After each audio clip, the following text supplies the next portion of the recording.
First vlog. Poknat, lumapit ka nga dito. Poknat. Poknat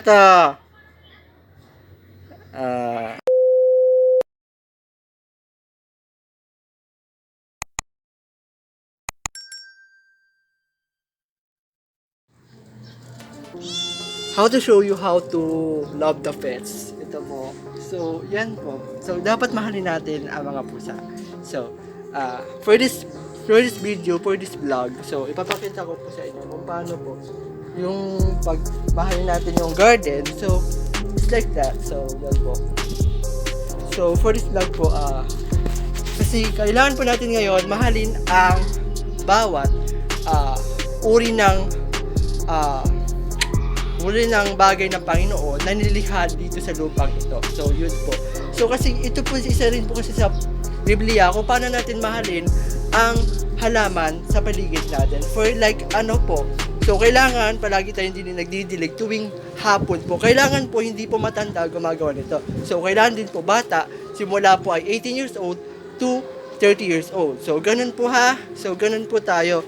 So, kasi ang kailangan po kasi ng ating Lord, kung bakit ba nagsisimula ang tribulation, kasi po, is kakulangan po ito sa pagmamahal sa atin sa kapwa. So, kailangan irespeto natin ang mga halaman na ito, at ito rin ang magiging silbi sa mga natin. And, so yun nga po. So, for this video po, for the YouTube po, is kung kayo ay bago pa lang sa aking page, is huwag nyo na po kalimutan na subscribe ang aking Roy Kapatid TV official page. So, yun lang po So, ganito po ha. So, I want to show you. So, yan po. Yan po mga namin. Tawag po dito sa garden. So, yan po. Yan po yung mga halaman namin. So, yan po ha. So, yan isa rin po ito sa kung bakit nilikha tayo ng Diyos, kasi upang gumawa tayo ng tama at huwag pagkakamali. So, ako po is marami na po ako ginawang kasalanan. So, ako ay nagpapatawad nga sa Diyos kasi ang kailangan ko po is yung paniniwala o yung pagtitiwala mula sa akin.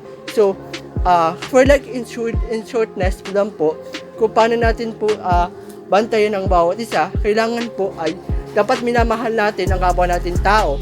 For like matanda, dapat nire-respeto natin ang katatanda sa atin. So, yun po ha.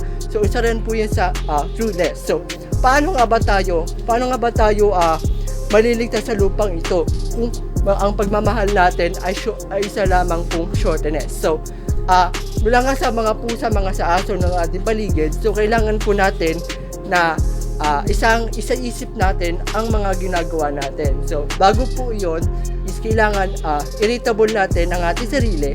So, for this content is iba pong content na ito isa sa mga vlogger, pero iba-vlog ko rin po sa inyo kung yung mga pamilya ko. So, yun po.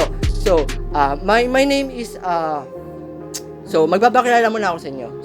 So yun po So, yung bago nyo po i-subscribe at i-follow ang aking TikTok page na Roy Kapatid TV official page. So, yun lang po. So, yun po So, kailangan po ay mga kapatid is kailangan mahalin natin ang isa't isa. So, sa TikTok po, gagawa lang po ako ng mga shortness video o yung mga techniques kung paano po minamahal ang halaman at minamahal ang ating mga hayop, o dito yung mga aso't pusa at ilan pa sa ating pong nakikita sa ating paligid. So yun po, kung bago po kayo sa aking page or nakita nyo po sa feed or nakita nyo po at pinindot nyo po yung video na yon, is huwag nyo na po kalimutan na subscribe o click ang notification button at i-share na rin po itong video page. And yun po, and so all, and thanks po sa panonood, and yun lang po, at maraming salamat at magandang tanghali po sa inyo, at mag-ingat po tayo dahil